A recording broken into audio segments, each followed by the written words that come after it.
Welcome back. Those just tuning in, we just wrapped up our game between the Tyranids and the UltraMarines. Final score, Tyranids 84 to an UltraMarine 54. Big win for the Bugs. Not a lot of puns. I was too focused on the fury of the swarm. Too focused on scoring points. Oh yeah. That went really, really well. Now, granted, much like you said at the beginning of this whole thing, this is a list that was kind of a little more fun for you. You were trying to see how many stratagems. And I failed on that part. I think I only got 23 stratagems. I was going for 30. Seven Yeah, off. Seven yeah, off. yeah. So that was kind of a bummer. It turns out the characters, when they die, you can't get the free strats from them anymore. This is So, true. This is true. yeah, yeah. But all in all, I would like to, in summary, I would like to run this thing into something real. So before I can really see some adjustments with it. Yeah, I lost everything. I had a Lictor and four Spore Mines at the end of the game, but I also had a 39 on secondaries with that. So, like, I was able to get the Spore Mines in position as the game progressed on. I was able to do damage early on to really kind of reduce down your units. You had Gilliman and uh, what's his name, Canis Rex, at the end of the game. I knew they were going to be difficult, but everything else was gone. So, I would like to try this into something real because, again, like everything, I got to do something with everything. And that it might have been just the aspect of what was so much fun about playing it was getting to do something with everything. Only the Swarm Lord and the Hive Tyrant really underperformed, but you also put a lot of really strong resources into them, being Hmm. Gilliman and the Plasma Intercessors. Yeah. So, how do you feel about like everything with the Ultramarines and that? I had fun with it. I don't really play with Ultramarines. This is the first time I've ever played with Gilliman. So I definitely forgot a few of my rules. I forgot my Vanguard rule where I was neg one to hit if you shot me from more than 12 inches Yeah, away. it's kind of a big deal. Yeah, and I forgot when you wiped Tigurius' squad. I forgot his squad is neg one to hit all the time, shooting and fighting. So that again, the first time I've ever played with Gilliman, maybe the second time I've ever played with Calgar. So it's just a matter of remembering all the rules because there's just so many different interactions going on there. But I liked Calgar with the Stern Guard, them giving him full rerolls to wound into the Oath target. He already gets it, but then his Honor Guard get it as well. And they're Strength 5, AP 2, 2 damage, 5 attacks apiece. So when you add that all up, the Power Fist from the Stern Guard, and then the Victrix, and then Calgar, that punches really hard. Of course, it shoots pretty well too because they're doing the devastating wounds and they get the rerolls in the Oath target. So you just fish for devs in the shooting and then punch something pretty hard. So satisfied with that. Tigurius is such a weird model Hmm. because he's got like these good rules, but they're just kind of odd to use. I don't think I would run with him again in a competitive list, just because he gives the free strat, but it's a limited number of things like Overwatch or Heroic Intervention Go to or ground. go to ground. Yeah, they're just not like really strong strats to be using for free. And he doesn't give his unit. He gives the unit neg one to hit, but other librarians give their units a 4-up invuln, which I think is more powerful. So yeah, I don't know about him, but again, it was fun. Canis Rex had a good time, punched a few things, shot a few things. Um, yeah, so I had fun with it. And like I said, if I ran Ultramarines again, I would probably do Gilliman again. I'd probably do Calgar with the Stern Guard again, but I'd change a lot of other things. Yeah, yeah. I did notice with the Tyrannifex in this that there was difficult to get a firing lane for him. That I feel like just map to map. But otherwise, I mean, he hit, he shot. Carnifexes were great. There was definitely some time. I think I kind of got a little brave with some stuff and was spending command points on some aggressive stratagems to keep pressure on you, and it actually did have a payoff. Mm-hmm. So I did like that a lot. Like going into the 5-up crits was huge. Being able to, and that was really big for the Hormagaunts. Hormagaunts. Yeah, so that was really big. That was a really strong strat, and then the endless multitude, bringing the guys back to be able to take the objective, helped me get some primaries early because I had one turn that I was able to score that 15. So that was nice to be able to still draw into that. When I look back over it and stuff, there'll probably be scenarios I'll be like, oh, I could have done this, or oh, I could have done that strat. The 5 Feel No Pain with the unit and synapse was great. Mm-hmm. So there was a lot of stuff. I think I was a little more brave with some of the stratagems because I wasn't as concerned. I was like, oh, let's use this stuff. Let's see what this can do. Let's see how this plays out.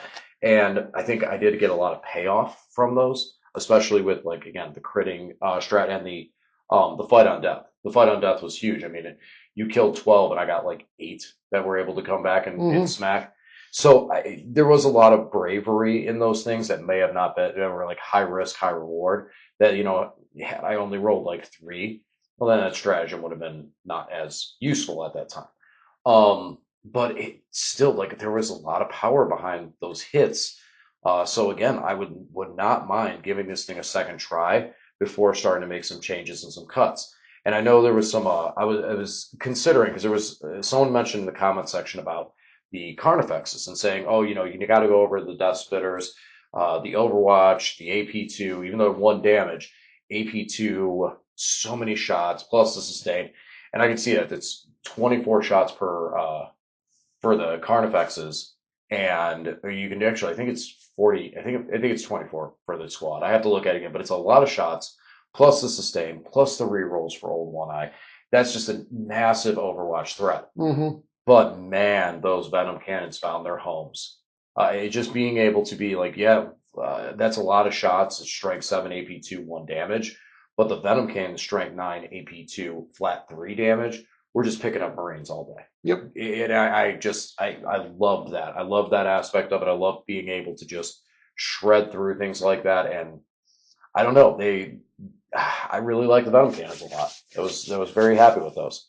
So I'll consider the Dot Spitters though, because it's a high volume, but Hmm. and yeah, Zoanthropes didn't do very much, but I think you It respected them took too much. it took me a lot to kill them, especially Resiliency wise, especially damage when not you so much. made all of the saves. Well, there's that. But resiliency, yeah, damage wise, not so much. But I think you respected them too much. That you knew what they could do and you knew how hard they could hit. And you're just like, I'm not going to give you anything. And I mean, they smacked the plasma inceptors, but I mean, you were already doing that. So I just said, hey, this looks like fun. I'm going to join into it. Yeah, the Inceptors had a bad game. Exploded, killed half the squad when they overcharged in Overwatch. So did no damage and did so much damage to themselves. It was a bad day to be an Inceptor. So this was made. I mean, I normally at this point we'd say, so what changes would you make to the list? But this was made for just a fun purpose. You were just trying to do strats. Hmm. Is there any changes you would do to try to help you get more of those stratagems out there? Not die so fast. I don't Okay, that's fair. That's know. fair. I meant changes in the roster, but okay, there you go. That's one thing. No, I've squeezed all the CP manipulation I can into it. That's all there is to it. And like I said, if everybody stayed alive and can activate all their abilities, there'd be 45 stratagems used throughout the whole game. So didn't quite get half of that. A little, yeah, with 23. But no, that was a lot of fun. And learned a little bit about, again, I haven't played a lot of Ultramarine stuff with Gilman and Calgar, so I was glad to get a little experience with them. But You also got to learn about one more thing, and just for everyone out there, a little bonus clip. I'm just going to say this and let Lane have his moment here right now. Lane also got to learn a lot more about lictors.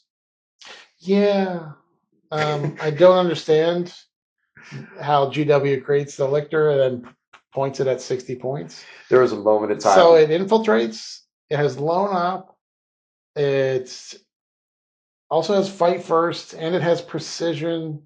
And if you kill something with it, it gets a Kills a CP character character. model. Yeah, I don't understand. How is that not 100 points? I can't imagine a Space Marine character that does that and then they Because price it he's at not a 60 points. character. That's what it is. He's not a I don't character. understand. No other army has single wounded or single model infantry units and they're not characters. I don't get it. Yeah, if there's any, let us know. If there's any other single model load op characters out or non-character units, Single curious. model Single model. infantry, and Um, that's not a character. I there don't. was one moment where Lane's like, all right, I'm going to pistol out the Hormigod, and then I'm going to charge the Lictor. He starts walking by, and he's like, does he have fight first? Yep. Why? He has all of the rules.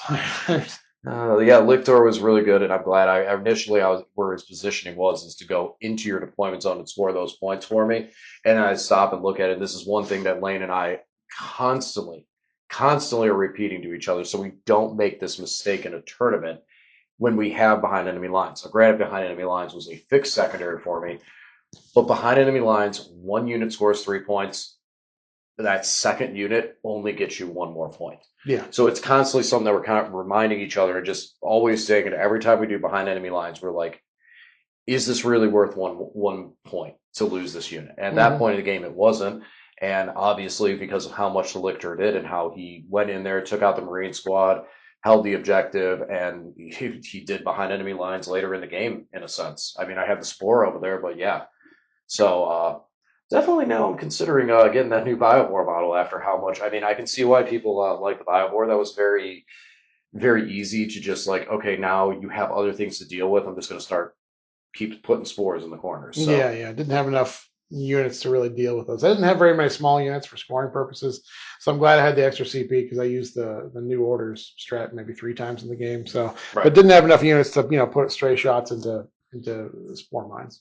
All right, guys. Well, that about does it for this matchup. Oh man, Tyranids. I'm having some fun with these. I'm gonna enjoy. I need to fight something real with them. All right. All right, guys. As always, thanks for watching, and we'll talk to you again soon.